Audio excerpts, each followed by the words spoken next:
தலைப்பு செய்திகள். கொழும்பிலுள்ள அமெரிக்க தூதரகம் வெளியிட்டுள்ள எச்சரிக்கை.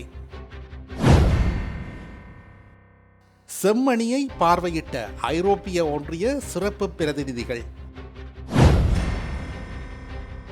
கன்னியாவில் சர்ச்சையை ஏற்படுத்திய புதிய கட்டுமானம். செயற்குழு கூட்டத்தின் பின்னர் ஊடகவியலாளர்களை சந்திக்க மறுத்த எதிர்க்கட்சி தலைவர். 16 ஆண்டுகளுக்கு பின்னர் இந்தியா திரும்பும் லலித் மோடி. விரிவான செய்திகள். அமெரிக்க விசா கோரி விண்ணப்பிப்போர் தங்களது குற்ற பின்னணி மற்றும் சுய விவரங்களை மறைக்கவோ அல்லது தவறான தகவல்களை வழங்கவோ கூடாது என கொழும்பிலுள்ள அமெரிக்க தூதரகம் கடுமையான எச்சரிப்பு விடுத்துள்ளது. இது தொடர்பாக தூதரகம் வெளியிட்டுள்ள பொது அறிவிப்பின் முக்கிய அம்சங்கள் வருமாறு: மிக சிறிய அளவிலான குற்றச்செயல்களாக இருந்தாலும் அவை விசா நிராகரிப்பதற்கு நேரடி காரணமாக அமைகின்றது. விண்ணப்பதாரர்களின் முழுமையான குற்றப்பின்னணி விவரங்கள் தூதரக அதிகாரிகளிடம் இருப்பதால் விண்ணப்பங்களின் போது நேர்காணல்களின் போதும் முழு உண்மையை மட்டுமே வெளிப்படுத்த வேண்டும்.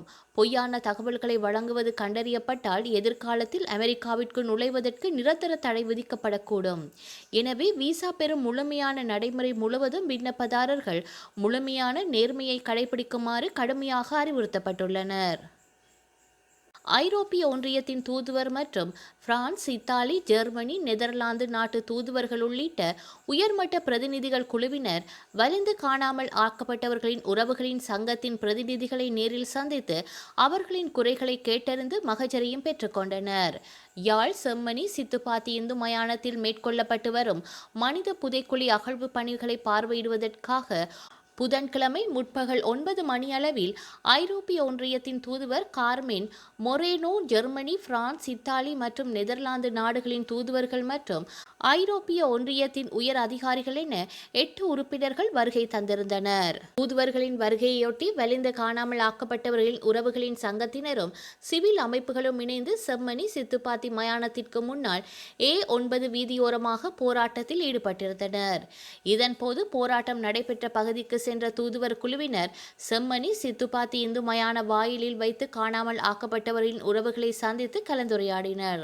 இதன்போது ஐரோப்பிய ஒன்றியத்தின் தூதுவர் உறவினர்களை ஆறத் தழுவி கண் கலங்கியதுடன் அவர்களின் கோரிக்கைகளையும் கவனமாக செவிமடுத்தார்.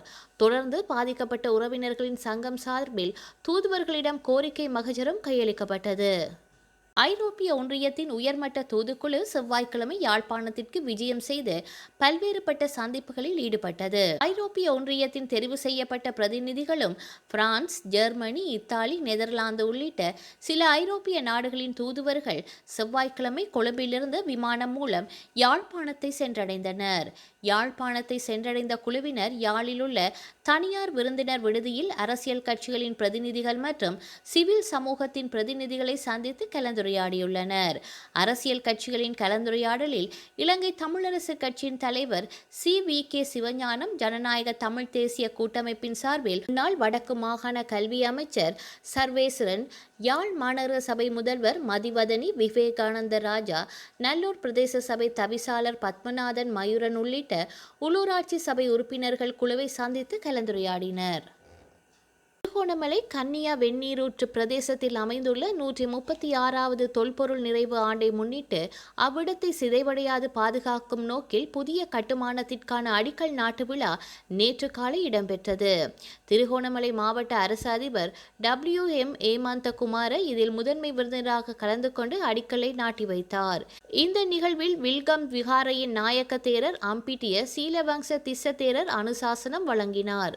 திருகோணமலை மாவட்ட தொல்பொருள் திணைக்கள உதவி பணிப்பாளர், பிரதேச கிராம சேவகர், இஸ்லாமிய மதகுரு மற்றும் துறைசார் அலுவலர்கள் பலரும் இந்நிகழ்வில் கலந்து கொண்டு அடிக்கற்களை நாட்டி வைத்தனர். சோழர் ஆட்சி காலத்தில் தமிழ் மொழி மூலம் தமிழர்களான பௌத்தர்களுக்கு பௌத்த கல்வி கற்பிக்கும் சைத்தியம் ஒன்று அங்கு காணப்பட்டது என்று வரலாறுகள் கூறுகின்றன. இதன் பின்னர் அதே இடத்தில் சில நூற்றாண்டுகளுக்கு முன்னர் பிள்ளையார் கோயில் ஒன்று அமைக்கப்பட்டு வழிபாடுகள் நடந்து வந்தன. இந்த காணி மடத்தடி முத்துமாரியம்மன் கோவிலுக்கு சொந்தமானது என குறிப்பிடும் உரிமையாளரான திருமதி கோகிலவதனி கணேஷ் இது குறித்து குறித்து தெரிவிக்கையில் 2002ஆம் ஆண்டு சிதிலமடைந்த கோவிலை புனர் நிர்மாணம் செய்ய நாம் முயன்ற போது அது தொல்பொருள் திணைக்களத்தால் தடுக்கப்பட்டது. இது தொடர்பில் நான் தொல்பொருள் திணைக்களத்திற்கு எதிராக திருகோணமலை மேல் நீதிமன்றத்தில் வழக்கு தாக்கல் செய்தேன். இந்நிலையில் 2022ஆம் ஆண்டில் இந்த இடத்தில் எந்த கட்டுமானங்களும் அமைக்கக்கூடாது என்று மேல் நீதிமன்ற நீதிபதி இளஞ்செழியன் உத்தரவிட்டார் என தெரிவித்துள்ளார். எனினும் தற்போது நீதிமன்ற உத்தரவையும் மீறி குறித்த இடத்தில் கட்டுமான வேலைக்கான அடிக்கல் நாட்டப்பட்டுள்ளமை குறிப்பிடத்தக்கது. ஊடகவியலாளர்களின் கேள்விகளை எதிர்க்கட்சித் தலைவர் சஜித் பிரேமதாச தவிர்த்து சென்றமை தென்னிலங்கை அரசியல் களத்தில் பரபரப்பை ஏற்படுத்தியுள்ளது. ஐக்கிய மக்கள் சக்தியின் செயற்குழு கூட்டம் எதிர்கோட்டையில் உள்ள கட்சியின் தலைமை அலுவலகத்தில் நடைபெற்றது. கட்சியின் எதிர்கால அரசியல் நகர்வுகள் மற்றும் நாடாளுமன்றத்தில் முன்மொழியப்பட்டுள்ள நம்பிக்கையில்லா பிரேரணை குறித்து இந்த கூட்டத்தில் தீவிரமாக ஆராயப்பட்டது. இந்த கூட்டத்தில் கட்சியின் பொதுச் செயலாளர் ரஞ்சித் மத்தும பண்டார, நாடாளுமன்ற உறுப்பினர்களான காவிந்த ஜெயவர்தன, ஹெக்டர் அப்புஹாமி, முஜிபுர் ரஹ்மான், SM மரிக்கார், சித்ரால் பெர்னாண்டோ மற்றும் ரோஹண பண்டார உள்ளிட்ட பல முன்னணி தலைவர்கள் கலந்து கொண்டனர். கூட்டம் நிறைவடைந்ததுடன் அவர்களில் பலரும் ஊடகங்களுக்கு கருத்து தெரிவித்தனர். எனினும் கூட்டம் முடிந்து வெளியேறிய எதிர்க்கட்சி தலைவர் சஜித் பிரேமதாசவிடம் அங்கு திரண்டிருந்த ஊடகவியலாளர்கள் தற்போதைய அரசியல் சூழ்நிலைகள் குறித்து கேள்விகளை எழுப்ப முயன்றனர். எனினும் அவர் ஊடகவியலாளர்களின் கேள்விகளுக்கு பதிலளிப்பதை தவிர்த்துவிட்டு அங்கிருந்து விரைவாக புறப்பட்டு சென்றார்.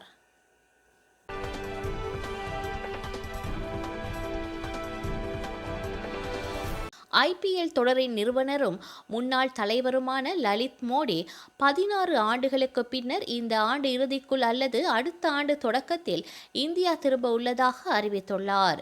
2009ஆம் ஆண்டு இந்தியாவில் பொதுத் தேர்தல் நடந்ததால் IPL போட்டிகள் தென் ஆப்பிரிக்காவிற்கு மாற்றப்பட்டன. இதற்கு ரிசர்வ் வங்கியின் முறையான அனுமதியின்றி வெளிநாட்டு பண பரிவர்த்தனை செய்யப்பட்டதாக அமலாக்கத்துறை குற்றம் சாட்டியது. இந்த வழக்கில் இருந்து தப்பிக்க 2010ஆம் ஆண்டு அவர் லண்டனுக்கு சென்றார்.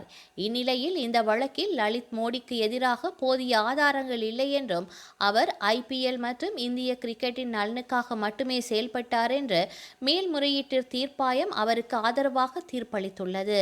இதனைத் தொடர்ந்து 16 வருடங்களாக நான் கூறி வந்த உண்மை இறுதியாக வென்றுள்ளது. இந்த நீண்ட சட்ட அத்தியாயம் முடிவுக்கு வந்துள்ளதால் நான் விரைவில் இந்தியா திரும்ப ஆவலோடு காத்திருக்கின்றேன் என்று தனது சமூக வலைதள பக்கத்தில் வீடியோ ஒன்றை வெளியிட்டுள்ளார் லலித் மோடி. எதிர்வரும் அக்டோபர் மாதம் தனது மகளுக்கு குழந்தை பிறக்க உள்ளதாகவும் அதன் பின்னர் இந்தியா வர திட்டமிட்டுள்ளதாகவும் அவர் தெரிவித்துள்ளார். இந்தியாவுக்கு அவர் வந்து செல்லவிருந்தாலும் அவரது நிரந்தர வசிப்பிடம் லண்டனாகவே தொடரும் என தெளிவுபடுத்தியுள்ளார். ஒரு நாடு சர்வதேச நீர்வழி பாதையை கட்டுப்படுத்தவும் அதற்கான கட்டணத்தை வசூலிக்கவும் கட்டணம் செலுத்தாத கப்பல்களை தகர்க்கவும் முடிவு செய்யக்கூடிய ஒரு முன்னுதாரணத்தை மத்திய கிழக்கில் நாம் உருவாக்கினால் அது மிகவும் ஆபத்தான ஒரு முன்னுதாரணமாக அமையும் என மார்க்கோ ரூபியோ எச்சரித்துள்ளார். அமெரிக்கா ஈரான் இடையிலான போர் நிறுத்தம் முடிவுக்கு வந்ததை தொடர்ந்து ஈரான் மீது அமெரிக்கா கடுமையான தாக்குதலை தொடர்ந்து வருகின்றது. இந்த தாக்குதல் 10 நாட்களை தாண்டி நடைபெற்று வருகின்றது. அமெரிக்கா தொடர்ந்து தாக்குதல் நடத்தினால் நாங்களும் போரை விரிவுபடுத்துவோம் என்று ஈரான் எச்சரிக்கை விடுத்துள்ளது. அமெரிக்காவின் கலிபோர்னியா மாநிலத்தில் உள்ள அலமேடா கவுண்டி பகுதிக்குட்பட்ட பிளசன்ட் மற்றும் சுனோல் நகர எல்லை பகுதியில் நேற்று பிற்பகலில் லிட்டில் ஃபயர் என பெயரிடப்பட்டுள்ள காட்டுத்தீ திடீரென பற்றி எரிய தொடங்கியது. கடும் வெப்பம், உலர்ந்த புற்பகுதிகள் மற்றும் வீசி வரும் பலத்த காற்றின் காரணமாக தீ மிக வேகமாக பரவி குறுகிய நேரத்திலேயே 950 ஏக்கருக்கும் அதிகமான நிலப்பரப்பை சாம்பலாக்கியுள்ளது. லிட்டில் வேலி சாலை மற்றும் ஹர்பண்ட் லேன் சந்திப்பு பகுதி ஆகியவை மிகவும் பாதிக்கப்பட்டுள்ளன. இதுவரை 950 ஏக்கர் எரிந்துள்ள நிலையில் 10% மட்டுமே கட்டுப்படுத்தப்பட்டுள்ளது. இந்நிலையில் தீயணைப்பு பணியில் ஈடுபட்டிருந்த தீயணைப்பு வீரர் ஒருவர் காயமடைந்துள்ளார். அவருக்கு மருத்துவ சிகிச்சை அளிக்கப்பட்டு வருகின்றது. ரூபி ஹில் சொகுசு குடியிருப்பு பகுதி மற்றும் அதை சுற்றியுள்ள சுனோல் பகுதி மக்களுக்கு உடனடி வெளியேற்ற உத்தரவு பிறப்பிக்கப்பட்டுள்ளது. சுமார் 4900க்கும் மேற்பட்ட குடியிருப்பாளர்கள் இதனால் பாதிக்கப்பட்டுள்ளனர். வரலாற்றில் இன்று